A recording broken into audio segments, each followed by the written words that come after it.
Spoštovani člani kluba Alumni Univerze na Primorskem, Fakultete za menedžment, spoštovani obiskovalci, spoštovani udeleženci okrogle mize, spoštovana dekanja, profesor dr. Tatjana Horvat, dobrodošli na današnji okrogli mizi z naslovom Aktualne ekonomske razmere v Sloveniji, ki je organizirana pod okriljem Katedre za ekonomijo v okviru prvega srečanja Alumni kluba Univerze na Primorskem, Fakultete za menedžment.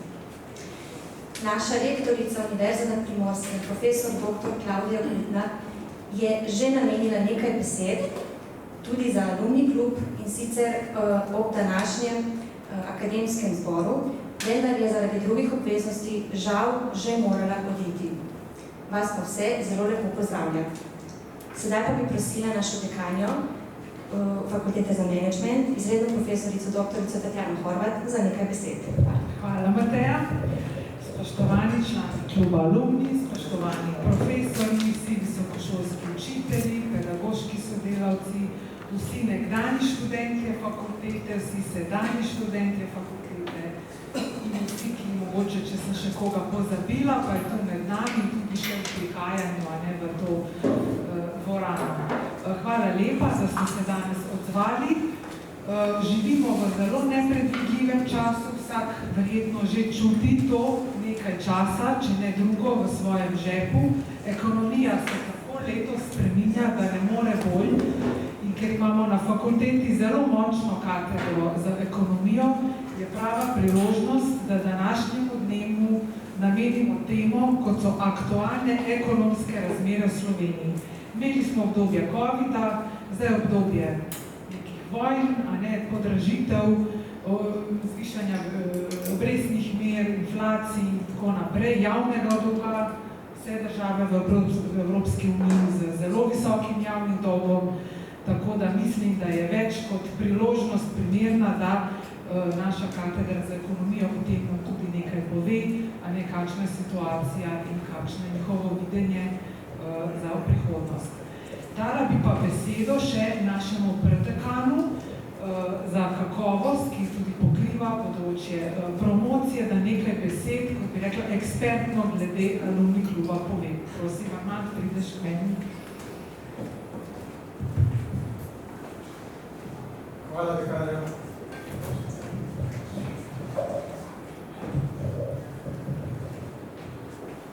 Lepo pozdravljam vse prisotne, celo dekanja fakultete in vse ostale.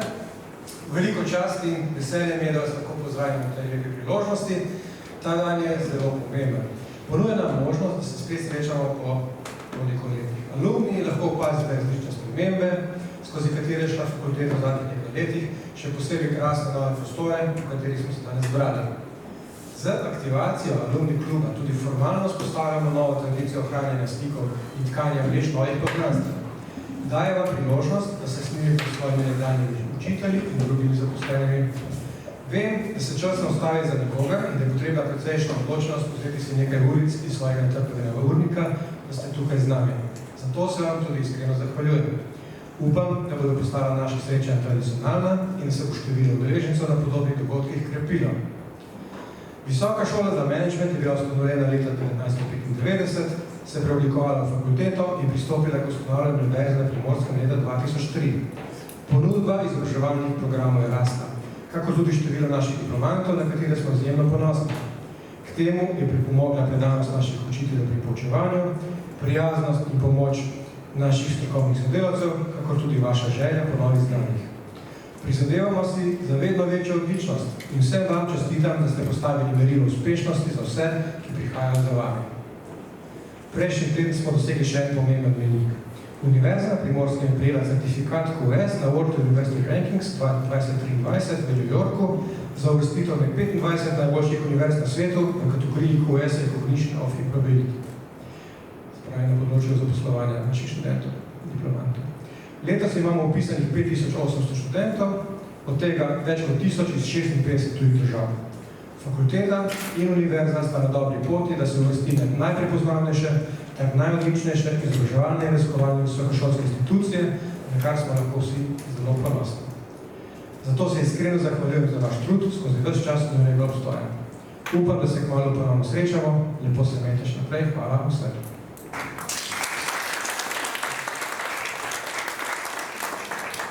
Dekanja in podekan, najlepša hvala za te lepe uvodne besede. Današnji udeleženci okrogle mize so člani katedre za ekonomijo na Fakulteti za menedžment, pa da vam jih samo na kratko predstavim. Docent dr. Patricija Blatnik je predavateljica na Fakulteti za menedžment. Njeni raziskovalni področji sta ekonomika zdravstva in ekonomika javnega sektorja. Sodeluje pri različnih mednarodnih in nacionalnih projektih z področja ekonomije, zdravstva, matematike, računalništva in optimizacije procesov. Dr. Patricija Blatnik, dobrodošla. Naslednji udeleženec okrogle mize je asistent Jan Frančeškin, ki je mladi raziskovalec na Fakulteti za menedžment ter strokovnjak na področju ekonomike turizma. Asistent Jan Frančeškin, dobrodošli. Izredna profesorica doktorica Ana Grdović-Gnip je prodekanja za raziskovalno in mednarodno dejavnost na Fakulteti za menedžment. Njen glavni raziskovalni interes predstavljajo makroekonomski učinki javnih politik in upravljanje EU. Dr. Ana Grdović-Gnip, iskreno dobrodošla. Naslednji udeleženec naše okrogle mize je profesor dr. Matjaž Novak, ki na Fakulteti za menedžment predava ekonomijo, kot raziskovalec pa se ukvarja zlasti z analizami produktivnosti na mikroekonomski in makroekonomski ravni. Je nosilec razvojnih in svetovalnih projektov za domača in tuja podjetja ter svetovalec v številnih nacionalnih raziskovalnih programih in projektih. Dr. Matjaž Novak, dobrodošli. Profesor dr. Štefan Banjec, ki bo moderiral današnjo okroglo mizo, je redni profesor za ekonomijo in predstojnik katedre za ekonomijo na Fakulteti za menedžment. Njegova raziskovalna in pedagoška področja so ekonomika podjetja, mednarodna ekonomija, teorija in analiza strukture trga, ekonomska politika, sektorske ekonomike, regionalni razvoj in razvoj podeželja ter trajnostni razvoj gospodarstva. Dr. Banjec sodi v sam vrh raziskovalcev z področja ekonomije, saj zaseda prvo mesto po uspešnosti raziskovalcev z področja ekonomije v Sloveniji. Dr. Banjec, dobrodošli. Sedaj pa kar predajam besedo moderatorju, ki bo povedal nekaj več o sami vsebini današnje okrogle mize. Hvala. Najlepša hvala. Najlepša hvala za te uvodne besede, tudi lepo, da se nas zdaj zbralo. Kot ste že lahko razbrali iz te uvodne predstavitve in tudi iz same najave današnje okrogle mize, se bomo dotaknili več vsebinskih področij. Izhajali bomo nekako iz tega, da smo nekje v obdobju naraščanja inflacije oziroma obdobju inflacije. Nekaj takega smo se že v preteklosti srečevali, recimo eno tako obdobje je bilo v 70-ih letih, ko je prišlo prav tako do povečanja cen zlasti naftnih derivatov in potem je vodilo nekaterih stvari, ki se pojavljajo danes. Zlasti so se države zadolževale prej po zelo nizkih obrestnih merah in so se potem obrestne mere začele zviševati in so številne države zapadle v velike finančne težave. Med njimi je bila tudi bivša Jugoslavija, torej ki ni bila potem več v stanju odplačevati ne samo dolgov, ampak odplačevati obresti. In podobno se je zgodilo recimo na Madžarskem, na Poljskem, na Argentini in nekaterih drugih državah. Dodatno sedaj je dodaten razlog, da smo imeli prvo 2 leti COVID krize in potem smo se srečali z drugo krizo, to je z vojaškim spopadom v Ukrajini. In seveda zlasti zadnje boje, torej spopad najprej pretrgane logistične povezave in vojna v Ukrajini, ki je pomembna dobaviteljica zlasti nekaterih kmetijskih proizvodov, se velja to za žita in za sončnično olje, kakor tudi za nekatere surovine je to dejansko vodilo do določenih dodatnih pritiskov na cene.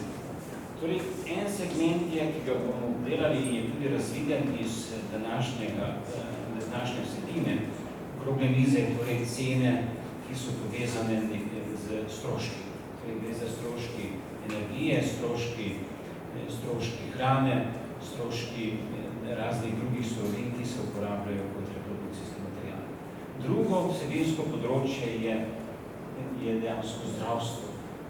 Zdravstvo se je srečevalo z izzivi zadnje 2-3 leta zaradi COVID krize in seveda so se sedaj srečali z nekaterimi specifičnimi težavami, ki sledijo ven preglegu zaprtje in marsikateri pacienti niso uspeli priti na vrsto pri svojih zdravnikih oziroma nekateri sploh nimajo svojega zdravnika. Tretje področje, ki ga bomo nekako poskušali obdelati, je kam investirati denar, ampak to je kolega Franko Milos že imel včeraj, ampak povezali tudi z tem, kako je to povezano s turizmom. In potem naslednje vprašanje je povezano z fiskalno in makroekonomsko politiko. Torej, današnje gibanje cen ni odvisno samo od tega od stroškovne inflacije, ampak je pomembno vplivalo tudi makroekonomsko politiko. Torej, v zadnjih 2 leti je bila makroekonomska politika precej ekspanzivna. Torej, jaz moje študente zmeraj pri razvoju ekonomske teorije posvečam hiperinflaciji, verjetno vsi vedo, ki jim pokažem slike iz Nemčije. Recimo, po prvi svetovni vojni, ko niso kurili z drvami, ampak so kurili z denarjem, ker je bil denar cenejši kot drva. Torej, marsikdo ne ve, in to ni tako delež, to je 100 let nazaj. Recimo. To je bila nemška marka po podpisu Versajskega sporazuma, nesposobnosti plačevanja dolgov, ki so jih imeli do Belgije in Anglije, potem okupacije Porurja in dejansko zelo velika hiperinflacija. Ampak to ni bilo samo tam, ampak še marsikaj drugje. Torej, monetarna politika mora biti izjemno previdna. Podobno velja za fiskalno politiko, ki je prav tako bila precej ekspanzivna in eno teh področij tudi, ali bomo nadaljevali naprej z ekspanzivno fiskalno politiko, zlasti z programom okrevanja, ki je prav tako lahko vodi do tega. In nazadnje bomo potem prišli do gospodarske rasti. Če gremo najprej na vprašanje gibanja inflacije oziroma energentov in rasti cen pri dobavnih verigah z delno deglobalizacijo, ki je vodila do stroškovne inflacije, in je seveda to zelo občutljivo vprašanje zlasti pri cenah energentov in hrane. Kaj so lahko pričakovanja in možno pričakovati, da je možno pričakovati umirjenje cen hrane? Torej, vsi, ki smo se kdaj ukvarjali, jaz sem to zadnjič že pokazal eno sliko kot Roberto se spomni, gibanja cen pšenice, torej za zadnjih 250 let. Torej vidimo, da v časovnih serijah, ne glede na tudi za energijo to velja, zlasti močna korelacija je med različnimi vrstami energije, kot je nafta, plin, in se to potem seveda prenaša tudi na druge proizvode. Tukaj je recimo cena pšenice. In kaj tukaj je vidno, da vsaka kriza, zlasti vojne so dvigovale cen. Razlog preprosto. Ustvarjajo se zaloge. Torej, tako gospodinstva kot razne tudi država ustvarja strateške zaloge. In trenutno so strateške zaloge bile bistveno manjše, kot so bile v času hladne vojne. V času hladne vojne so tako na vzhodu kot na zahodu vsi imeli velike strateške zaloge, ki so se potem sprostile in je šlo bolj na to, da je večina strateških zalog pri trgovcih oziroma celo pri proizvajalcih in seveda lahko financira država. Kaj to pomeni? Da dejansko je ta skok po mojem začasen. Torej ne bo vplivalo, zmeraj imamo tale šok. Torej ne glede na to, ali gre za finančni trg ali kateri drugi, je zmeraj šok, ko cene porastejo. Zdaj, to je bil šok.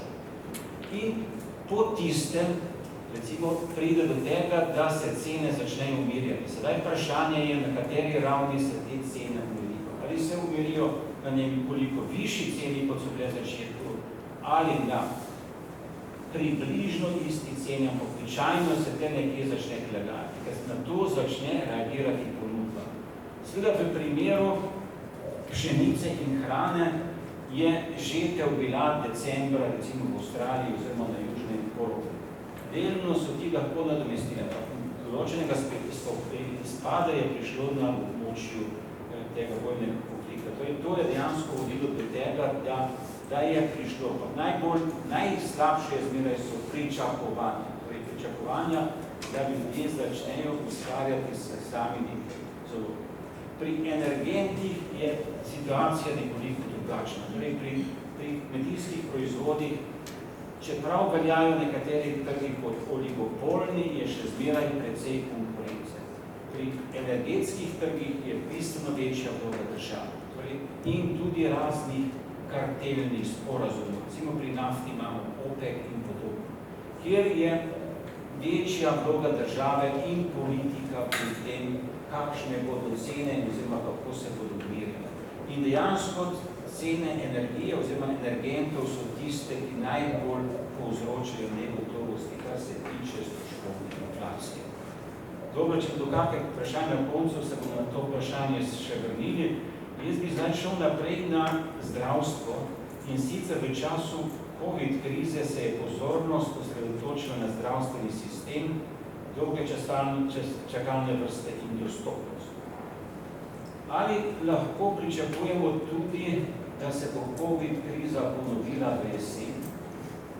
In ali tudi obstaja povezanost med plačevanjem za zdravstvo in dostopnostjo do zdravstvenih storitev, če kje v javnem ali zasebnem zdravstvu? Torej, jaz bi Patricijo prosil, da pove svoje mnenje glede zdravstvenega sistema. Ja, mogoče na tisto, kar se mi zdi za začetek aktualno povedati, pa kar zagotovo vsi poznamo, je, da pač se ta trenutek v Sloveniji na področju zdravstva srečujemo s številnimi problemi. Verjetno se zasledili, da v Sloveniji so 30,000 ljudi nima osebnega zdravnika, da 200,000 žensk nima izbranega osebnega ginekologa, da imamo predvideno, da 66,000 pediatrov ne more pravzaprav svojih pacientov naprej k svojemu osebnemu zdravniku predati, skratka, da gre eno tretjino v penzijo v naslednjih 2 letih. Poleg tega vemo, kaj se dogaja s čakalnimi dobami, tako da na področju zdravstva so tako problemi že, ki nas spremljajo daljše obdobje. Zdaj pa, če pogledamo še oziroma dodamo to, kar je bilo v zadnjih letih, oziroma kar se je zgodilo na področju s COVID krizo, ker so se tudi čakalne dobe pravzaprav povečale čez vse razumske meje. Pa če pogledamo zdaj, kaj bo seveda v jeseni, zaenkrat še ne kaže neke prav zelo solidne rešitve. Zdaj ta trenutek, tudi če pogledamo, moramo vedeti, da lansko leto, ko smo bili zaprti, pravzaprav en kup nekih obolenj, kar se tiče gripe, prehladno in tako dalje, ker smo nosili maske, se umivali, social distance in podobno. Seveda se lani nismo prekužili, kar pomeni, da če pogledamo, kaj bo to jesen, pa če pogledamo, kaj se ta trenutek recimo v Avstraliji dogaja, seveda je to veliki izziv tudi naše politike, kot da tiste, ki vodijo zdravstveno politiko, pravzaprav na reformnih nivojih. Tako da mogoče tudi še to, verjetno se zasledili tudi že v Nemčiji, da se zdaj pojavlja seveda tudi nova različica. Tako da vse te zadeve so izzivi, ki nas čakajo v jeseni. Zdaj seveda tisto, kar vemo, je, kako naj bi to reševali. Nekako predlogi so, da ta trenutek naj bi šlo v zdravstveni sistem približno 500 milijonov.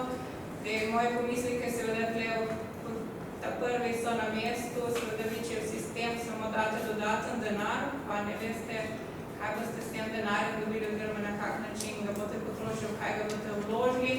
Smo videli to, kar je že tukaj profesor povedal, seveda, če pogledamo tudi v Sloveniji v zadnjih 2 letih, ko smo imeli pravzaprav to ekspanzivno monetarno fiskalno politiko, kjer smo praktično, v zadnjih 2 letih zadolžili za 6,5 milijard, pa ko vidimo pravzaprav, kam je ta denar šel, oziroma kako se to zdaj odrazi v inflaciji, je nekaj podobnega tudi v zdravstvu. Vi seveda, če vržete zdravstveni sistem 500 milijonov, se vam bo zgodila poleg tega, že kot mi rečemo, zdravstveni ekonomik in medicinska inflacija. se vam bo zgodilo, da se vam bojo dražila zdravila, dražile se bojo posle, poviševali se bojo plače in tako dalje, pacienti pa od tega na koncu še vedno nič ne bodo imeli. Ne. Zaradi tega je zelo pomembno, ko se pač mi pogovarjamo o tem, da dodajamo neka sredstva v zdravstveni sistem, kam s tem denarjem in na kak način tudi seveda narediti, da bo ta sistem učinkovitejši, da dejansko bo pač to šlo za skrajševanje čakalnih vrst, ne pa da bomo še dodatno v bistvu to pravzaprav inflacijo, o kateri se pogovarjamo, da bo to tudi v zdravstvu noter še bolj eksplicitno. Ne. V luči tega, kaj narediti, oziroma kar je bilo vprašanje, gde seveda vezano tudi malo na zasebno pa javno, glede na to, da smo stari, oziroma da se staramo kot populacija, da smo vse zdravstvenih storitev potrebujemo, je logično, da tudi seveda za zdravstvo bo potrebno vedno več denarja. To je ena izmed zadnjih, verjetno to, kar spremljamo v medijih, zadnjih teh pomislekov je bilo glede dopolnilnega zdravstvenega zavarovanja, pa ukinitve in tako dalje. Seveda mi v Sloveniji imamo nek sistem te univerzalne košarice zdravstvenih storitev, kar pomeni, da dejansko pač mi pravzaprav mislimo, da imamo v okviru zdravstvenega zavarovanja dostopne vse zdravstvene storitve. Pri nas te prostovoljne zdravstvene zavarovalnice, ne vem, koliko ste mogoče informirani, zberajo približno tam nekje 600 milijonov na letno. Ne. Ampak, veste, to dopolnilno zdravstveno zavarovanje v bistvu pravzaprav vi doplačujete nek dele zdravstvenih storitev. Ne. Večina verjetno od vas, po mojem, tudi nikoli ne ve, pač vi, ko greste v bolnico oziroma greste na nek pregled, pač mislite, da je to brezplačno.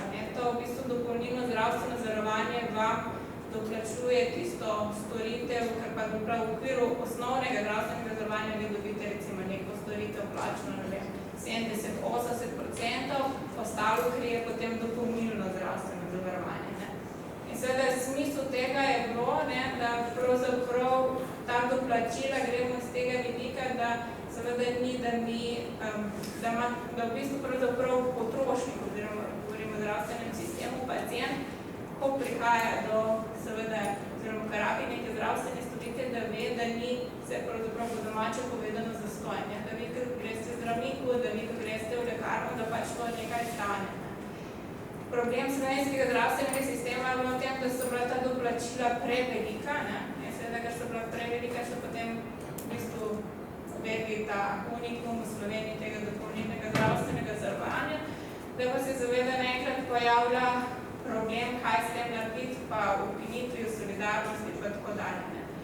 Zdaj pa seveda, če se vi vprašate, pa rečete, ok, mi imamo v Sloveniji univerzalno košarico teh zdravstvenih storitev, ker pravzaprav v okviru tega zavarovanja, ki ga imamo, hodimo od zdraviliških storitev do odstranjevanja oraščenega nohta, kirurgu, do odstranjevanja snamen, dermatologu, je seveda verjetno upravičeno strani vsakega pacienta oziroma uporabnika zdravstvenega storitev, da se res vprašamo, ali je to nujno v tej košarici potrebujemo. Zato mogoče ni ravno na mestu, če bi malo bolj podrobno vedeli, kaj je ozadje tega, oziroma kaj je tako imenovano osnovno pa dopolnilno zdravstveno zavarovanje, mislim, da bi lahko v okviru tega marsikaj rešili. Namesto, da se mi zavarujemo za ta doplačila, ker so pač seveda nerazumsko visoka, bi bilo po mojem mnenju v bistvu bolj smiselno, da se v okviru dopolnilnega zdravstvenega zavarovanja zavarujemo za neke zdravstvene storitve, ki mogoče niso nujno potrebne. Tudi v okviru tega potem vprašanje, kaj z javnim, kaj zasebnim narediti. Jaz nekaj še tle zdaj naprej vprašal, glede na to, da je v subjektu omenjene cene zdravil. Kaj pa referenčne cene zdravil? Torej, mi uporabljamo referenčne cene iz nekaterih drugih držav in nekatere druge države uporabljajo referenčne cene, naše referenčne cene za svoj sistem. To je omenjeno, da so nekatere, torej, da so predcenjeni. Kaj bi glede tega rekli? Torej, seveda, tudi dobavitelji ne želijo prodajati zdravil na tistih trgih, kjer so cene nizke. Zakaj?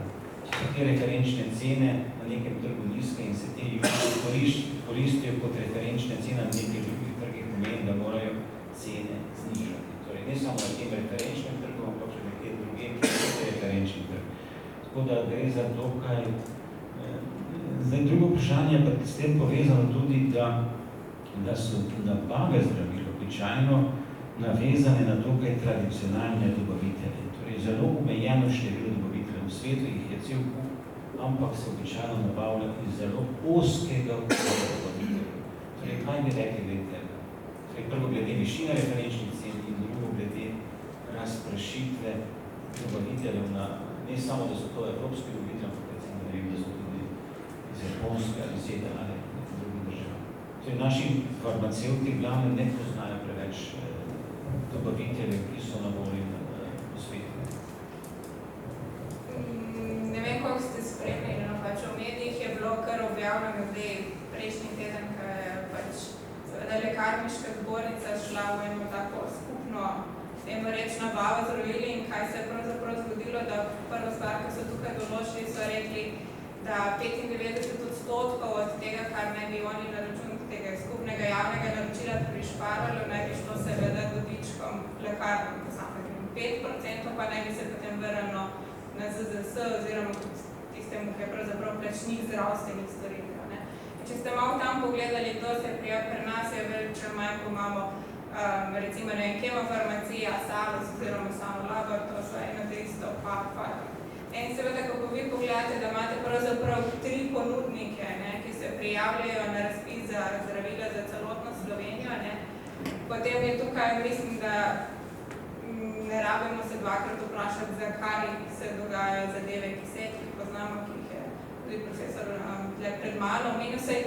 Mogoče, ki se veliko pogovarjamo o inflaciji, sej je nekaj podobnega tudi, če pogledamo pri, ne vem, naftnih trgovcih. Če pogledamo dobičke, mogoče, ne vem, za lanske 2 leta, oziroma primerjavi z 2019, zdaj, recimo Geni je povečal za 370%, ne govorim Petrol, lani 125 milijonov, Geoplin, mislim, da bo tukaj kolega še več vedel povedati 100%. Pa pravzaprav, če se mi vprašamo, kaj se je zgodilo na ravni proizvodnje električne energije, tle se pravzaprav stroški ni se proizvodnja električne energije, se ni za toliko procentov, kot je šla recimo borzna cena gor povečana. Se pač gre vedno ponudbo povpraševanje, tako kot je bilo prej omenjeno, ker pridete nek cenovni šok. Seveda, ko pride pravzaprav neke špekulacije na trgu, se zgodi to, kar se je zgodilo tudi tle na primeru inflacije. Nekaj podobnega je sicer v zdravstvu, ne tako, niso pač ti šoki, ampak je pa seveda, ko imate vi, tako kot v Sloveniji, ko pogledamo, da 90% imamo, pač, kar se tiče energentov, pokrivajo, ne vem, MOL, pa OMV, pa Petrol, nekaj podobnega je seveda tudi v zdravstvu. S tem, da je še tako, tle mešamo potem, da se zraven še vmeša država z temi skupnimi nabavami, pa to, kar je bilo omenjeno, mogoče tudi referenčne cene.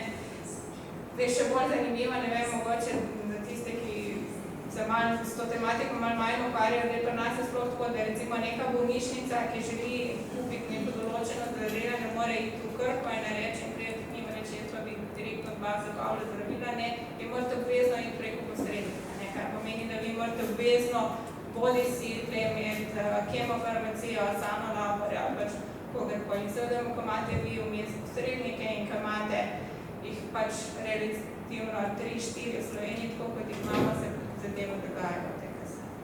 Torej, do zdaj smo bolj govorili o trgih, ki so neelastični pri povpraševanju, tako cenovno, kot posebej cenovno neelastični. Torej, kar pomeni, da če kupci ne reagirajo bistveno na dvige cen, seveda to v določenem trenutku lahko ponudniki preprosto izkoristijo. In to seveda tudi sedaj delajo. Torej, zdaj je taka prilika, da lahko stare zaloge prodajajo po 3-kratni ceni. Pravijo seveda, da je to ne vem zaradi česa, dejansko delajo. To je drug razlog, s katerim se srečujem. Torej, in gremo naprej na turizem. Ja, se mogoče še sam stavek, ne spomnili se boste, ne vem, lani, predlani, ker so bile te nabave medicinskih pripomočkov, ker je veliko bilo govora o medijih, ne vem, maske, da še spomnite, cena maske nikoli, če pogledate zgodovinsko, ni bila več, ker recimo 7 centov. Za časa, ko se je pojavil COVID, so te cene narasle, evro 72 evra je plačevala država in tako dalje. Tle na ravni proizvodnje se ni spremenilo, stroški se niso nič dvigali. Pač pravzaprav tle, kaj se je zgodilo, seveda, ko ste vi na koncu pogledali, pač dobičke teh podjetij so šle ekstremne vrednosti, ampak preprosto povečalo se je povpraševanje, prišlo do neke krize, šoka, mislim, si ostali brez tega in cena avtomatske se dviga. Pač podjetje to izkoristijo, tako enako, kot se zdaj dogaja na področju naftnih derivatov oziroma energije. Torej, dokler ne pride do povečanja proizvodnje, to so te omejene zaloge in hitra reakcija na strani povpraševanja, ki ne reagira na cene, se da vodi do tega učinka. To je dodaten učinek, zakaj prihaja do tega hitrega porasta cen. Če gremo zdaj naprej na turizem, torej pandemija COVID je močno zarezala turistično panogo. Številne omejitve so v letih 2021 terjali svoj davek, kar je privedlo do trajnega zaprtja določenih turističnih obratov, različno za poletni in zimski turizem, saj je bil zlasti zimski turizem bolj prizadet kot pa poletni turizem, prav zaradi COVID-a. Kljub visoki stopnji inflacije ter negotovih geopolitičnih razmer v svetu pa v letu 2022 kaže neprimerno boljše. Napovedi kažejo, da se bomo z letošnjo poletno sezono približali letu 2019. Ali je krize v turizmu res konec? Ali so dodatki k predplačanim turističnim aranžmajem res noviteta, torej plačaš, pa moraš doplačati? In kako bo inflacija vplivala na potrošnjo gostov v določenih destinacijah?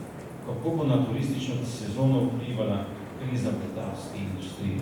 Torej, je več vprašanj, če ne bo pa jasno, lahko tudi ponovim. Lepo zdrav še z moje strani.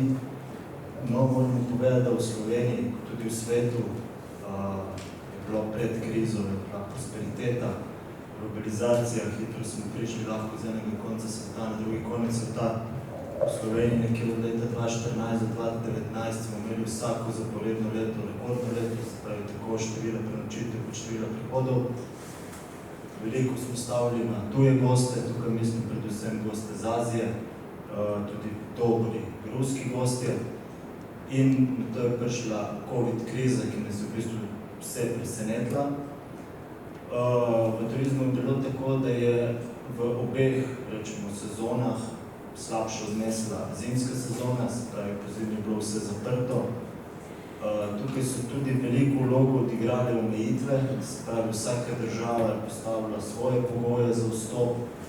Naprimer, če se navežemo na neko aktualno, v Ameriko še vedno, če niste polni cepljeni, lahko vstopite, ampak morate narediti test in bolite v obvezno 7-dnevno karanteno.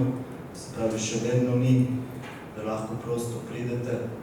Tako da še vedno obstajajo omejitve, ampak znotraj COVID krize smo predvsem v Sloveniji občutili, kaj pomenijo tuji gosti, predvsem gosti z Azije. To so predvsem občutili turistične destinacije, kot so Postojnska jama in Bled, zelo odvisni od azijskih gostov, zdravilišča, od ruskih.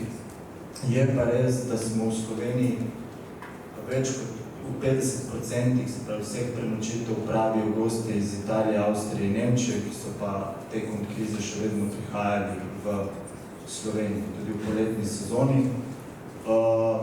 Čeprav slovenska vlada je nam dala bone, se pravi voucherje, katere smo lahko unovčili, zdaj naj bi bilo nekje 80 do 20% teh bonov unovčenih, 10% še vedno ne, rok je še dober teden. Voucherji so sigurno naredili svoje, ampak kot pravijo, nič ni zastonj, se pravi, tudi vlada se je v ta primeru zadolžila in to treba enkrat plačati. Kar bi pa povedal post-krizi, se pravi v obdobju, kamor prihajamo, se pravi, če se navežem zdaj na letošnjo sezono, kot je profesor Bonec povedal, gostje se odločajo, da potujejo dlje, se pravi, med krizo so vsi, rečemo, potrošniki potovali bližje, Slovenci na Hrvaško, Nemci, Nizozemci in tako naprej, tudi v naše kraje oziroma južne, Zakaj? Ker so se lahko v primeru kakšnih zaostritev hitro vrnili v domovino. Letalska industrija je bila ohromljena. Letos pa se ponovno pojavljajo te čezmorski leti, eksotične destinacije. Hrvaška, vemo, da je že polno zasedena, Grčija sledi, Turčija, Egipt in tako naprej. Se pravi, letošnjo sezono ne moremo pričakovati, da bojo v takšni meri reševali domači gosti, kot so jo v preteklih dveh. Še vedno lahko stavimo nekaj na italijanske, avstrijske in nemške. Ponovno ne moremo staviti na azijske, saj veste, da je spet Kitajska za svojo zero covid politiko ponovno zaprta. To vpliva na vse ravni, tudi na druga podjetja izven turizma. Tako da Slovenija se bo letos znašla v enem precepu, se pravijo z ene strani, da je dobro zasedena poletna sezona, ampak bomo videli, kaj bo spet po zimi, kot je Patricija povedala, zna biti, da bo COVID prišel nazaj. Zdaj, če povem še malo globalno, s čim se v svetu ukvarjajo, je z pomanjkanjem pilotov, če ste kje zasledili. Piloti, predvsem v Ameriki, grejo ali v penzijo, ali pa k večjim družbam letalskim za višjo plačo, se pravi nizkocenovci izgubljajo pilote, posledično lete, tako da je že v Ameriki v manjša mesta težko prileteti z letalom zaradi tega. Na drugi strani, z pomanjkanjem polprevodnikov podjetij, kot sta Boeing in Airbus, ne morete zagotavljati takšnega števila letal, kot bi si letalske družbe želele, glede na povpraševanje, tako da letalska industrija je še vedno v nekem tem primežu krize. Zdaj, če se nekako še navežem na cene, se pravi nam doplačila na aranžmaje, letos so se pojavili, da številni gosti dobivajo doplačila za kerozin. To ni novost, to se je pojavilo že leta 2008, je Adria Airways zaračunavala ista doplačila tudi okoli leta 2000. V obdobju krize se takšne stvari dogajajo. Tako da tukaj, zdaj, to je neko moje mnenje, da bo ta turistična sezona vsaj v Sloveniji dobra, poletna, še vedno po zimi pa bomo videli tudi glede na COVID situacijo. Zdaj vidimo naše zgrade, da prihajajo turisti, torej vsem dve velike radije sta prispeli že vsem jesen dve videl, da sta bili letos. Ja, v Kopru je napovedanih kar nekaj križark, se pravi podobno kot leta 2019, nekaj takšna številka. Je pa seveda za Slovenijo, jaz bi tukaj res poudaril, ta izpad azijskih gostov po moje, kar se poznal ponovno. Azijski gosti so številni, tudi dobri potrošniki, tako da mislim, da bo spet ta izpad kar zarezal slovenski turizem. Ali bodo sedaj se potem povečani prihranki, ki so v večji meri vlagali v turistično potrošnjo, torej to je eno taka, in drugo, kam potem zdaj z denarjem v teh časih, ko recimo cene nepremičnin rastejo, obresti so bile sicer nizke, ampak so se zdaj začele verjetno, da se bo začeli dvigovati, torej kaj to pomeni za slovensko gospodarstvo, oziroma kam vlagate za potrošnike, gospodinstvo? Zdaj, glede na to, da smo iti na potovanje in porabiti. Ja, glede na to, da smo bili 2 leti zaprti, si večina ljudi želi potovati. In letos je res takšna prilika, da je ne povsod vse odprto. Portugalska ima še vedno omejitve, Amerika ima omejitve, ampak na večino držav lahko potujete brez testa, tudi maske na letalih niso več potrebne. Tako da mislim, da bojo večina ljudi veliko denarja potrošili letos prav na potovanjih, na nekem oddihu. Zdaj, kar se pa tiče investicij, v zadnjem času, če ste kaj zasledili, se večino omenja krizo v letu 2023, konec leta 2022, začetek leta 2023, stagflacijo, se pravi ohlajanje gospodarstva in visoko inflacijo na drugi strani. Tako da tudi borze so letos kar doživele konkretne korekcije.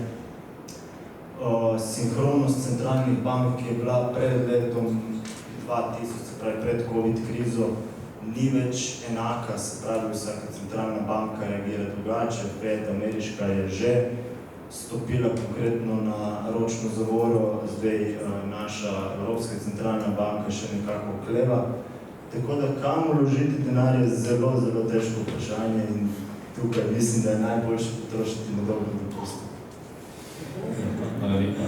Torej, verjetno ne različna med prisotnimi, ampak gremo potem zdaj, če smo že prišli do tega, na vprašanje monetarne in fiskalne politike. Torej, mesecem visoke inflacije v evrskem območju Evropska centralna banka končuje z odkupi obveznic držav in dvigom obrestnih mer. Torej,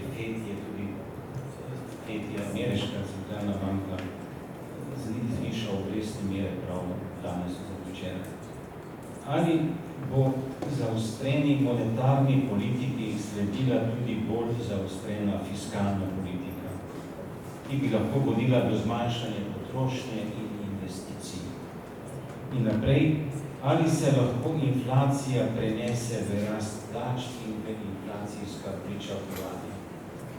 In nadalje, ali je lahko krepitev tečaja dolarja in padanje vrednosti evra dodaten vir inflacije na evrskem območju? Več vprašanj, če ne bom še ponovil. Mogoče bomo začeli kar pri ali po zaostreni monetarni politiki sledila tudi bolj zaostrena fiskalna politika, torej dvig obrestnih mer. Evropska centralna banka torej končuje z odkupi obveznic držav, torej in prihaja do dvig obrestnih mer. Thank you. Okay, I will do in English. Sorry for I hope that you understand, but it's just to express myself better.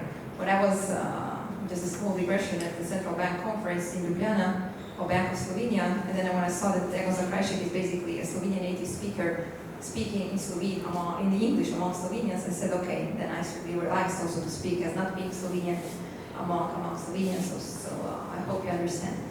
So I believe that me and Professor Novak have, we will be more interactive in this respect, given that my field of focus is fiscal and his is merely monetary, and you know that fiscal without monetary cannot go alone. So let's say have hands together and let's hope to present an answer to this question. From the fiscal part, what I would say is that I wouldn't definitely be in shoes of policymakers these days.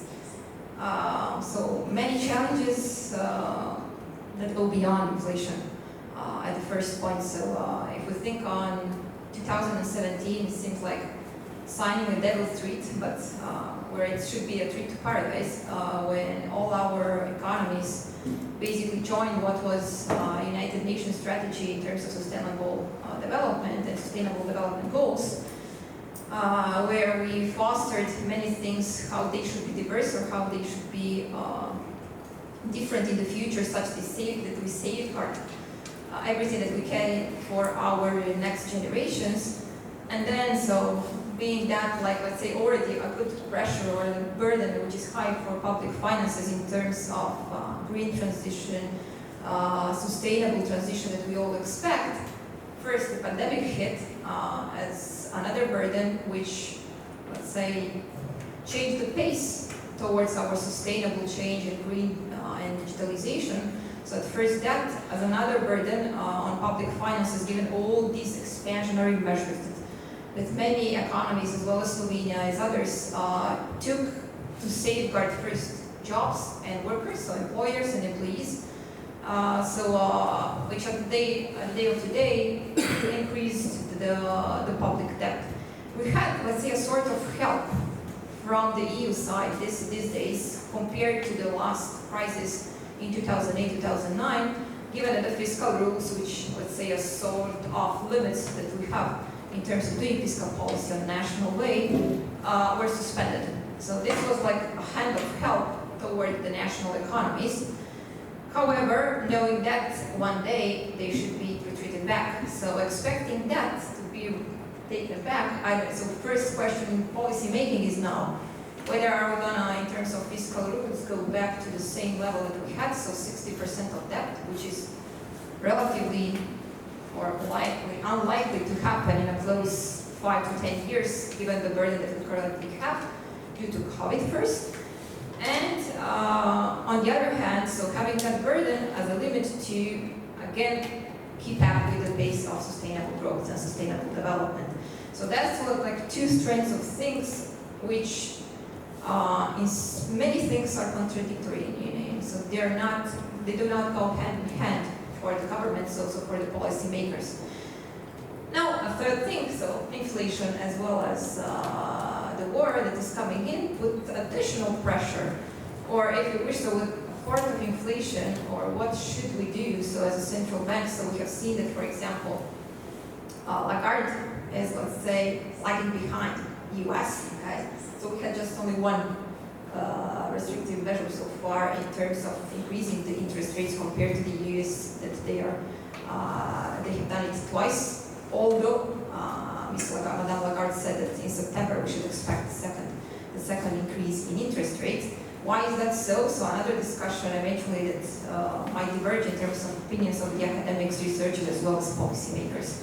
So why would, for example, Europe have a different opinion compared to the US? So the experiences in terms of crisis, US and European Union are quite diverse. So if we just compare the last 2008 crisis, Europe is more prone to an L-shaped recession compared to US, which is more prone to a V-shaped recession, so a faster recovery. So in terms of inflation, interest rate, you know that raising interest rates might slow down your economy, knowing that already you have a sort of difficulties into fast recovery. That might have been the reason why we are lagging behind in terms of timely adjusting to some macroeconomic situation. This was, again, I repeat, so being in the shoes of policymakers these days is not an easy job, definitely. I don't know whether they sleep at all.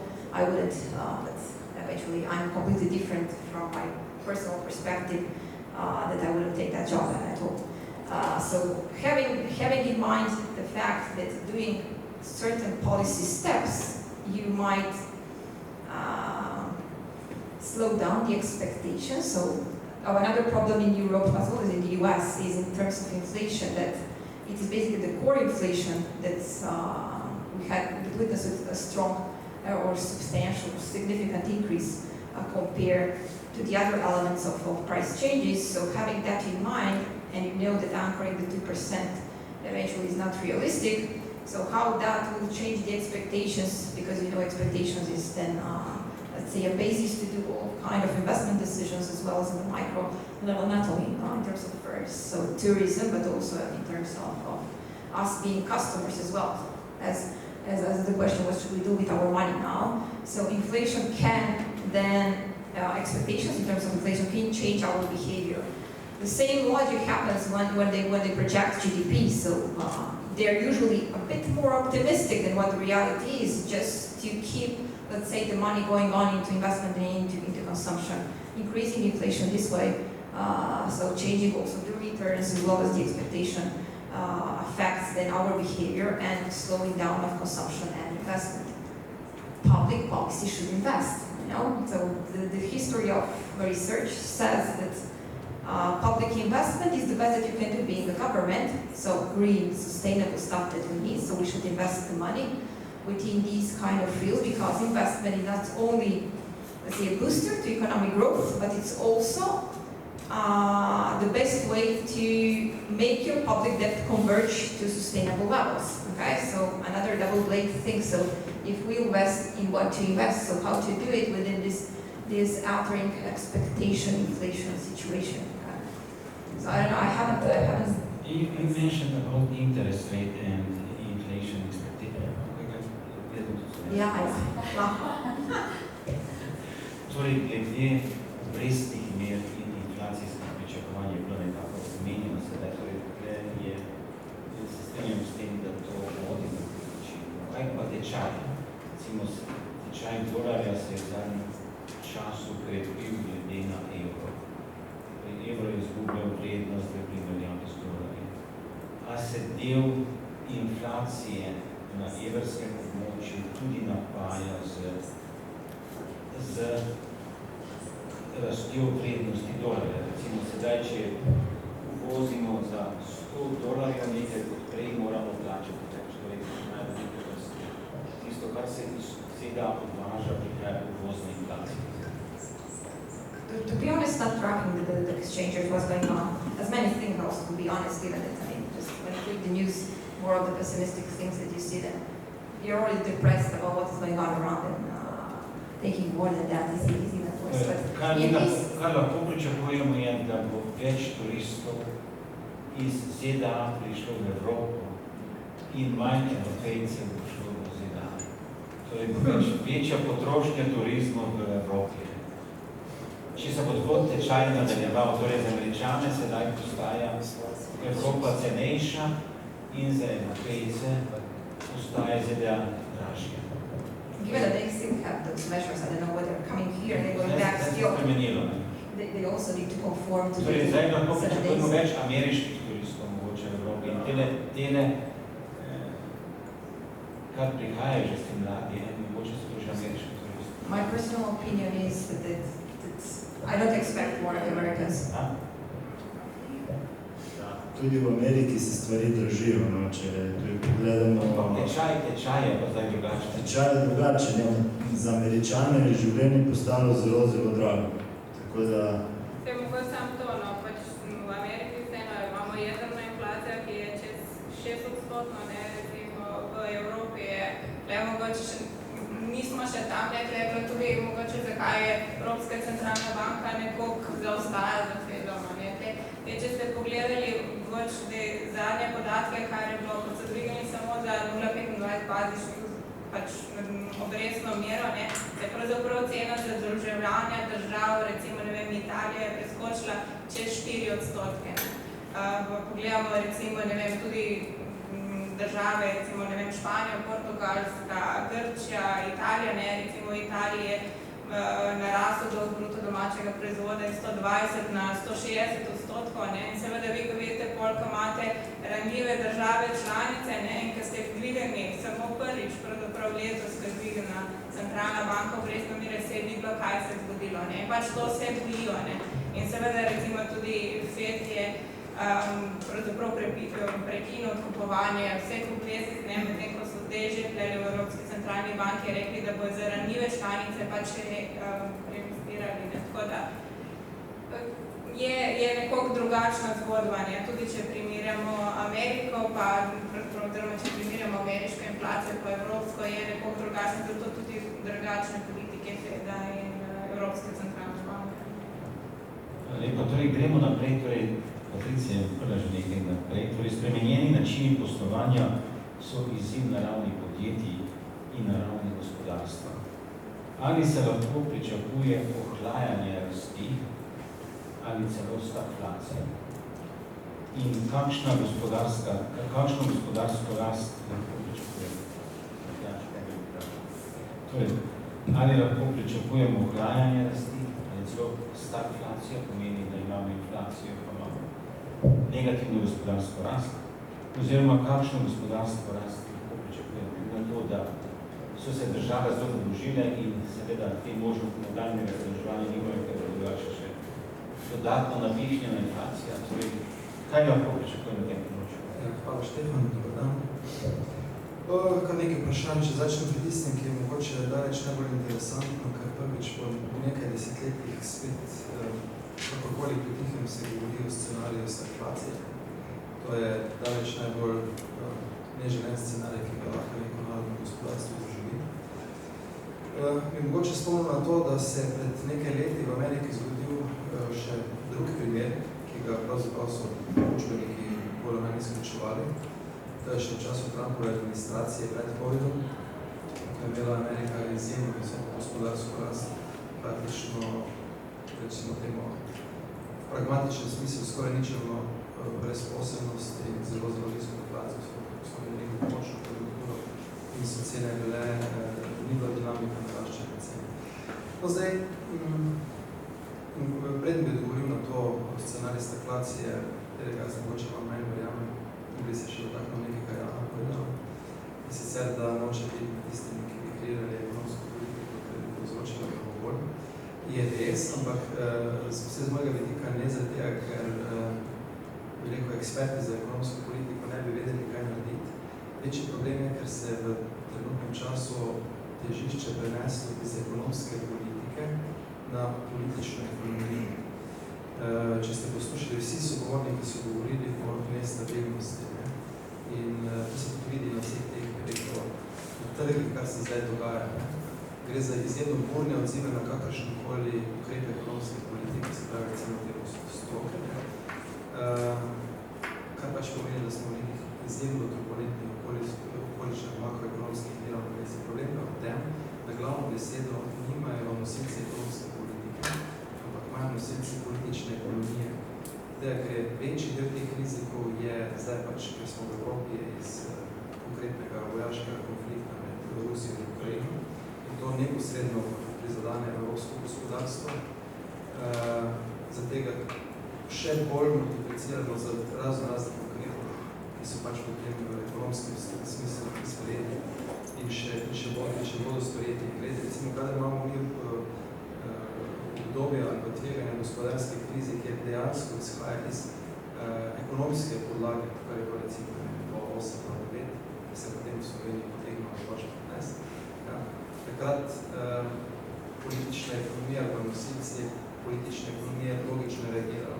Povečali bomo zadolževanje in na ravni monetarnih politik bo šlo za ekspanzivno monetarno politiko in to politiki seveda zagovarjajo, ker s tem naredil edino logično v smislu njihovega političnega preživetja.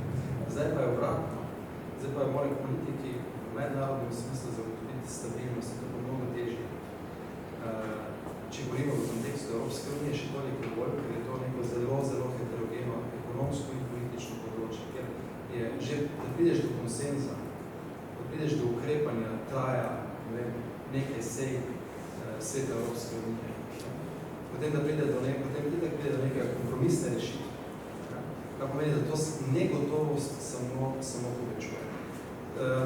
Zdaj, če gledate aktualne podatke, so vse gospodarske rasti za evropsko področje razpoložljive, kar je negativen znak. Zdaj pa veliko vprašanje, ali je to res realno. Večina teh napovedi trenutno temelji ravno do teh negotovosti, ampak ne negotovosti v primarnem ekonomskem smislu, ampak negotovosti v geopolitičnem smislu, recimo v političnem smislu v vseh teh državah. In logično je, da je taka situacija, da to vpliva na rast cen v vseh segmentih.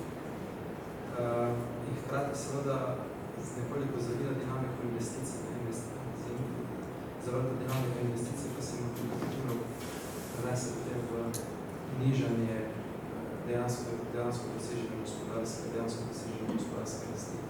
Tako da tisto, kar mislim, da zagotovo se bo zgodilo, da bomo imeli še neko obdobje inflacije.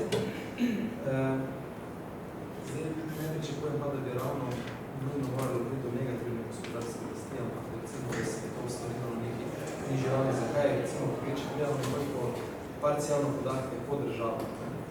To smo zdaj Evropsko unijo tudi povprečje. Ampak recimo v Nemčiji imate, kakorkoli, če dobro pogledate, pričakovanja niso tako negativna in tudi stanje na nemškem trgu dela je trenutno dobro. In tudi v industriji, mislim, dobro pač glede na omenjene okolične dinamike spremenjajočih se pričakovanja. Tako da recimo, če nemško gospodarsko raste po 1%, v slovensko raste od 2 do 3, in če slovensko gospodarstvo raste po 3%, potem imamo mi neko notranje makroekonomsko ravnotežje. V globalnem smislu, zakaj je to mislim, da se dogajajo neodvisno od teh geostrateških premikov in kriz. Morate vedeti, recimo, da se v zadnjih nekaj letih, zlasti po COVID-u, da se industrija iz Azije seli nazaj v evropsko področje. Ja? In to je nekaj, kar drži dinamiko investiranja. Drugič, v globalnem smislu se povpraševanje ne bo zmanjševalo, še vedno raste. Gledajte, recimo, kitajsko gospodarstvo trenutno jaha na priložnosti, da bo poceni kupilo ruske energente in s tem napojilo domače gospodarstvo pod nekimi ugodnimi stroškovnimi input pogoji. Indija dela po podobnem modelu, so se že dogovorili, da bodo praktično res presežili ruske naftne produkte.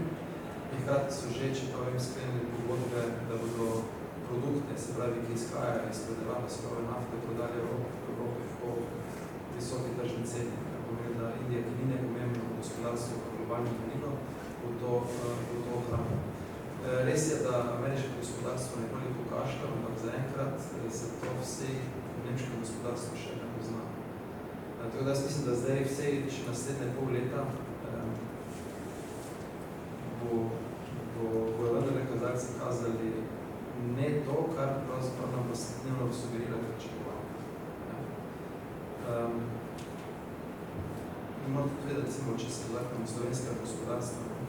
Slovensko gospodarstvo pa itak reagira vedno z eno letno zamudo, tudi pri zadnji večji finančni krizi, kaj se je zgodilo, da mi smo še vedno pač imeli, bi rekel, 2008 bila vrhunska gospodarska rast, še prvo polovico leta 2009, ko so bile rdeče številke že vse posod v Hodskom ničem, kar nekako ohranjali. Je pa res, da cena tega bila takšna, da smo potem tudi 4 leta del lezli ven iz gospodarske depresije. No, mogoče to se ne vem, če so vse dogovorili. Preden bi jaz dal besedo prisotnim, bi vam jaz postavil še vsakemu isto vprašanje. Torej, zelo nakratko, časa ni veliko, ampak katere 3 ukrepe bi predlagali na svojih področjih? Torej, kaj narediti na področjih, kateri sem vas spraševal? Torej, zdravstvo, turizem, fiskalna, makroekonomska politika, gospodarska rast. Torej, kaj narediti? Potem bom dal jaz besedo z vam, torej, da ne bomo samo mi tle govorili. No, z vidika gospodarske rasti vlada nima večjega manevrskega prostora, ker monetarna politika je določena v Bruslju. Še to bi mogoče pokomentiral, no, zakaj se Evropska centralna banka toliko okriva, ker to je čisto drugo monetarno področje, kot recimo Amerika. Imamo eno denarno področje, se pravi, imamo eno valuto, to je evro, imamo pa 27 različnih fiskalnih politik, to preprosto ne gre. Razen tega se vidi, da so pač reakcije. Že to, da so morali v to, da je Evropska centralna banka rekla, da bo ohranila refinanciranje, to obveznic slabih držav za omogočenje refinanciranja javnih dolga, pač tisto bo je pomejene. Tisto, kar pa lahko recimo neposredno naredi slovenska vlada, in to pa je, da nekoliko stabilizira stvari, v smislu, tukaj, ko se oblikovala nova koalicija, je ona povedala, da se davki svet zvišajo, do teh okoličnih, da to niti pametno načrtovati, niti potem veliko na nek način vzeti. Ker v Sloveniji se vendar, da se zdaj že drugič zgodilo, da je pa en del izpada izvoza, ki prispeva gospodarski rast, kar je za Slovenijo daleč eno ključno komponenta. S tem pomagalo doma, bi rekel, nadpovprečna dinamika domačega povpraševanja. Iz COVID obdobja, kakorkoli je Slovenija prišla z nekaj zalogami denarja, govorimo ravno prebivalstvo kot podjetij. In se zdaj, ko so se te dobavne verige nekoliko pocelile, govorim pred 24. februarjem, prišlo do eksplozije investicij, neke stabilne rasti povpraševanja, da tega tudi Slovenija ohrana relativno visoko ceno gospodarske rasti na temelju četrtletnega rezultata. Tako da, če govorim neposredno na tvoje vprašanje, niti treh predlogov ne vidim. Bi rekel, en predlog je, in to je stabiliziranje v smislu politične ekonomije, ker ekonomska politika sama po sebi, tisti predlogi, ki prihajajo, so dovolj stabilni in konstruktivni. Mogoče, če se navežem pa še na temo zdravstva, no se sem še toliko sem hodila tle dodati. Velikrat zdaj pa poslušamo v mediji, pa pravijo inflacija, ja, pa kaj bomo upadati skupne moči. Mi moramo vsem vedeti, da v zadnjih 5 letih, recimo v Sloveniji, so povprečno neto plače zrasle približno 24%, medtem ko pa inflacija, če se spomnite, tisti smo imeli obdobje 2-3 let, ki je bila izrazita deflacija, pa na COVID šok je skratka v zadnjih 5 letih inflacija, če gledate, pomeni šlo za 9%, kar pomeni, da skupno še vedno, ne vem, imamo 15% večjo kupno moč. Če pogledate, ne vem, še zmeraj imamo tudi rekordne depozite na bankah, recimo 26 milijard, od tega 24 na slovenski, govori se približno o 6 milijardah, ki jih imamo še tako imenovano v gotovini skupaj 30 milijard. Vidimo, da pravzaprav tudi kaj se dogaja, tisto, kar mene bolj skrbi, so inflacijska pričakovanja, nekaj mogoče malo manj je bilo te omenjeno, ampak pritiski na plače se dogaja. Vidimo pritisk v zdravstvu, so bi že pri stari vladi, zdaj se nadaljujejo pravzaprav stavka javnega sektorja. Povprečne plače, recimo, je bilo zdaj ven dan podatek pri BSP-cu se dvignili za 10%. Pogledamo vsa večje podjetja, so že dvignili plače zaposlenim, Pošta, Luka Koper, Dars in tako dalje, ne naštevam. Skratka, tudi to, ko pogledamo, je mogoče še bolj tisto, kar meni. Se lahko inflacija prenese v strančki za naše pričakovanje? Ja, no, se mogoče, tukaj sem hotela navezati tudi na temo zdravstva, kjer je to zelo eksplicitno. Recimo v času COVID-a to pri nas zdravstvene osebe je bilo navajeno na relativno visoke dodatke, zdaj pa seveda vi, ko enkrat potem te dodatke odzamete, seveda je to zelo problematično z političnega vidika, kako pravzaprav zdaj povedati oziroma pripeljati na to, na neko prejšnjo stanje, ko so pravzaprav ti si navajeni na bistveno više plače. Skratka, iz tega vidika jaz mislim, da pač tudi v Sloveniji med drugimi se plače bodo dvigani in vseeno ni tako zastrašujoče, ko vsak dan poslušamo v medijih, kako ne bomo imeli za položnice, kako pravzaprav se vse draži na vsakem področju, kako upada kupna moč, ampak ne tako drastično. Mi vse moramo gledati, da 6,5 milijard, ko smo se zadolžili zadnjih 2 letih, je več ali manj to šlo prek različnih bonov in voucherjev v gospodinstva, ki pa ta denar, tako je že sedelo, pa tam omenila, pač ni šel v investicije in to je ključen problem. Pač to je denar, ki je pravzaprav šel na banke, oziroma na denarni pozit pa precej manj v rast. Podatki rizika revščine kažejo, da v Sloveniji sicer je ni enakost, ni pretirano velika, ampak med ogroženimi so zlasti upokojenci in rizične skupine, torej manj izobraženi in nezaposleni. Torej, ti verjetnost govorijo, da je težko preživeti. Torej, ker recimo življenjski stroški primerjavi že s Hrvaško, recimo cel kup teh domov za starejše so zrejeni čisto v meji, ker na slovenski strani za slovensko penzijo niso v stanju preživeti, so pa na hrvaški strani, ker so stroški nižji. Recimo, če je na mesec 300 evrov manj, hodijo. Kakve občine so, recimo, kot Štrigove, pa tam naprej bo. Hrvaške so podobne, po mojem zadevu, sem še se skoraj tam imeli problem z prevzemom evra za visoke inflacije. Sigurno ni ta problem, ni samo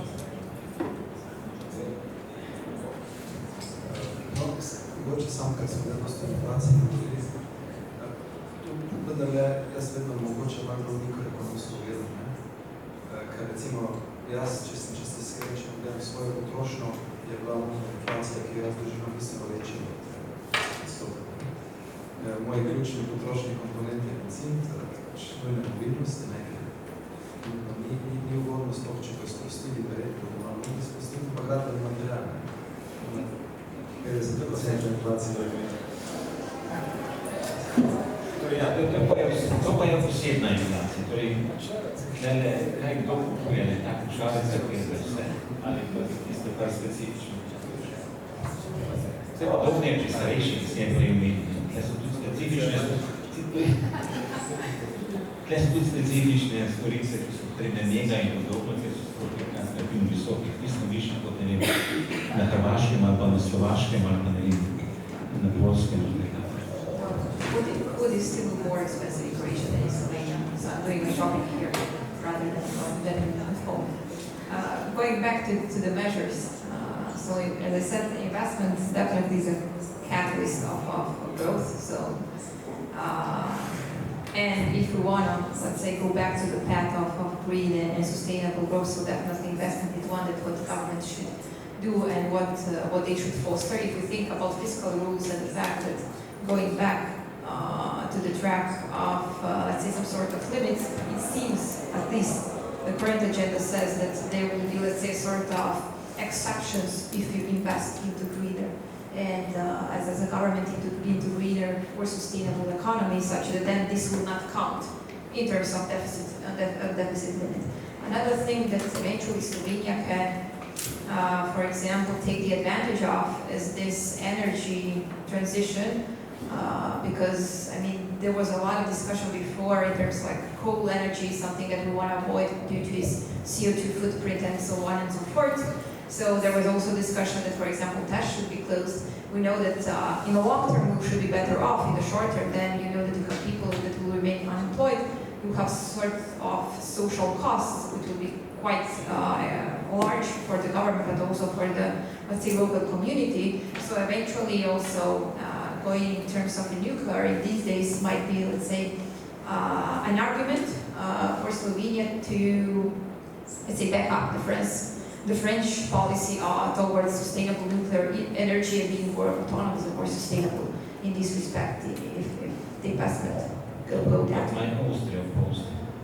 Yeah, okay. I mean, try to find a common ground. So eventually Slovenian nuclear is better than, I don't know, Russian oil nowadays. So that might be one advantage to take over during the next discussion. Na področju turizma, jaz bi prvo stvar izpostavil mogoče večjo sinhronost pri ukrepih znotraj Evropske unije. Videli smo, da ko se je korona pojavila, je v bistvu vsaka država reagirala po svoje. Neke večje sinhronosti ni bilo na začetku, tako da sinhronost znotraj Evropske unije glede ukrepov bo igralo sigurno veliko vlogo. Drugo je jasnost ukrepov v Sloveniji, stavi tudi tukaj prihajalo do velikih sprememb, en teden tako, drugi teden drugače. Naslednji ukrep, ki bi ga predlagal, je sigurno ukrepitev mednarodnih letalskih povezav, ki smo jih z izgubo nacionalnega prevoznika izgubili, se pravi, smo odvisni od tujih letalskih prevoznikov v njihovih linij. To je tudi za krepitev domačega turizma zelo, zelo pomembno, da imamo neke redne linije, ki se jih v bistvu zdaj nekako skušajo vzpostaviti nazaj. Tudi vemo, Aeroflota je tudi dobila spet prepoved in tako naprej. In tretja stvar je seveda energetska kriza, s katero se bomo verjetno soočali v naslednjem obdobju in bo prišla do, se bo izkazala za velik problem verjetno v zimskem obdobju. Vemo, smučarska sezona gre in tako naprej in tukaj bi vlada mogla z določenimi ukrepi pomagati. Mogoče misliti in obrati, to so nekako tri ukrepi. Ja. Hvala lepa, jaz bi zdaj kot prvo razpravo tudi izven naše tele naprej skupine, torej so kakva vprašanja, kakvi komentarji. Ja. Jaz bi imel vprašanje. Ja. Se pravi, vprašal bi, kako ocenjujete ravnanje vlade, se pravi, za omilitev te draginje in koliko bo po vašem mnenju to stalo. Se pravi, zagotovo se bo zaradi teh ukrepov povečal proračunski primanjkljaj, ker jasno, to pomeni neko socializacijo. Ja, hvala lepa za vprašanje. Jaz sem bil takrat še zelo mlad in zadosti star, da sem bil član komisije za cene. To je bilo takrat, kjer je zdaj nemška ambasada, tam smo hodili. In moram reči, da takrat so bile še številne cene pod nadzorom. Torej, meni so poznane te izkušnje. Torej, tam v 90-ih letih, ko je bila inflacija marsikaj visoka in se na ta način potem poskušalo nekatere cene nadzorovati. Tudi recimo v času vojne, vem, da smo se vsak dan z Plenkom podobno dobivali v tej ravno tej vili nasproti Mladike, kako zagotavljati nemoteno skrbo. On je bil takrat Petrol, potem je bil Norveni, prometni nesreči, on je bil takrat direktor Petrola, to je bilo 30 let nazaj. Torej takrat, po tistem so se cene sprostile, torej ni bilo nekega nadzora cen več, ampak takrat vlada ni kompenzirala direktno, ne, mogoče indirektno izpad njihovega dohodka. Ampak kar smo delali, smo od njih zahtevali, da so predložili nam razne, ne vem, dokaze, da lahko povišajo nepovišne cene. Oziroma smo naredili razne primerjave cen, kako so drugod po svetu, torej zlasti v sosednjih državah. Torej, kakšne so tam cene, kakšna je njihova struktura cen in na osnovi tega se je določila. Zdaj situacija je drugačna, nekako se vračamo v ponovno delni nadzor tega. In tle vemo, da v Evropski uniji davčne stopnje so od države do države različne. Tudi tle so različne dajatve zlasti na energente. En del tega je seveda cene povezane tudi z temi davki. Jaz sem bil letos v 2 državah, kjer sem opazil, da je cena benzina relativno nizka. Torej, bil sem v Segedinu in sem šel z avtom in sem seveda natočil poln rezervat, ko sem šel tja in ko sem šel nazaj. 480 forintov, kar je nekje 1,24 €, nekaj takega.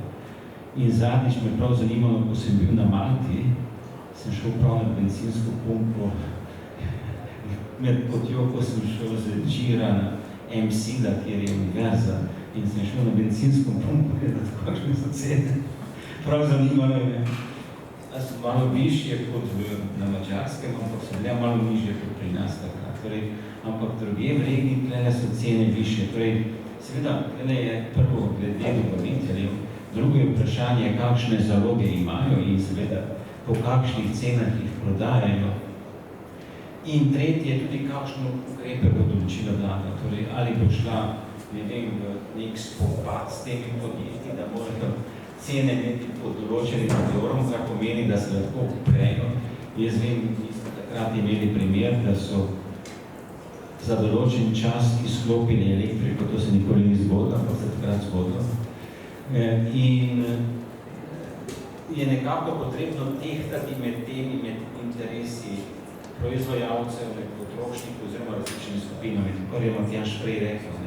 Torej, kakšno so tudi nekako pričakovanja v tem trenutku, da ne prihaja do prevelikih inflacijskih pričakovanj. Ključno je v bistvu to, da ljudje nimajo občutka, da bodo se vse cene plačevali. Torej, to je največji problem pri vsem tem, da pride do inflacijskega pričakovanja. Torej, če pride do indeksacije plač in podobno, potem prihajamo v to spiralo, da vsi začnejo kalkulirati pričakovano inflacijo v objavi stroške, ampak ni nujno. Jaz sem bil presenečen zadnjič, ko so ena od teh cen, ki je takrat bila tudi pod kontrolo, so bili kruh je bil pod kontrolo. In seveda, če pogledamo, kakšen delež žit je v ceni kruha, seveda odvisno vrste kruha, je ta delež relativno zelo nizek. Torej, ni velik delež. Torej, če so te dražje vrste kruha, tam je mogoče 10% delež je delež moke, ali pa mogoče 20%.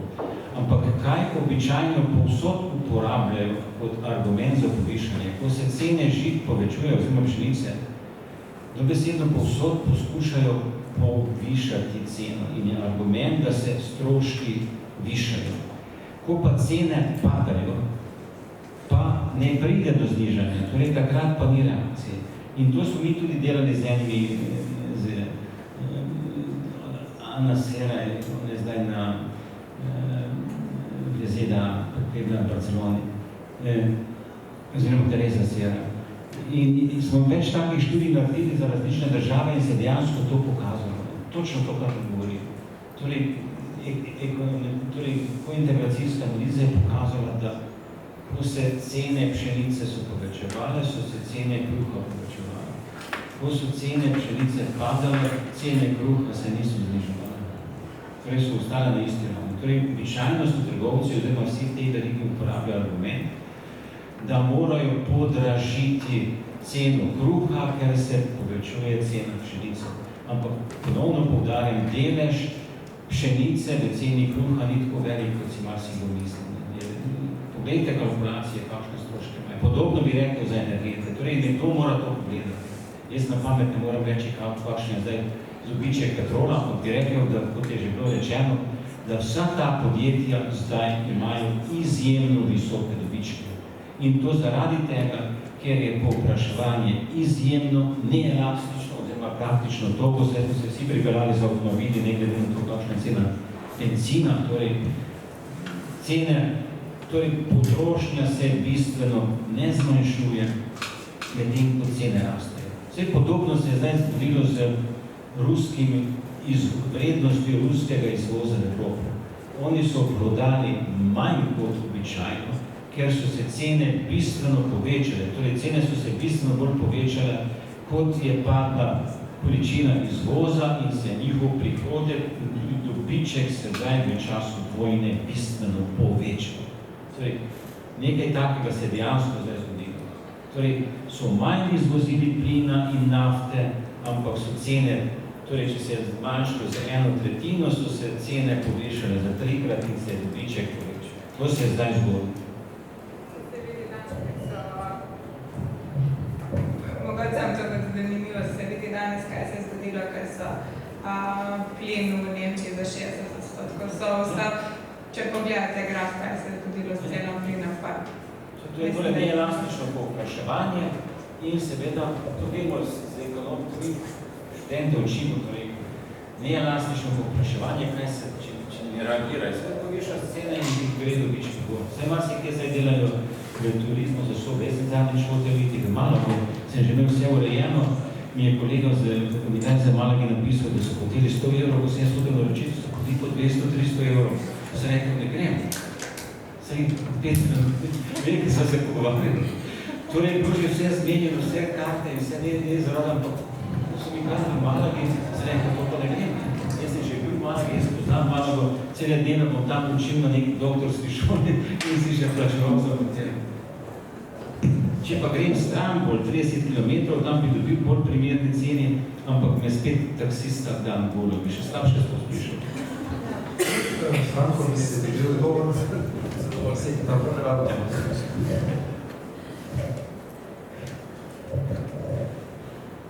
Je mogoče še kakšno vprašanje, namreč malček smo že v stiski s časom, namreč... Pa ki slikanje več telo. Ki pišejo ekspit. Tako da, če se strinjate, bi se mogoče zdaj predstavili na našem dvorišču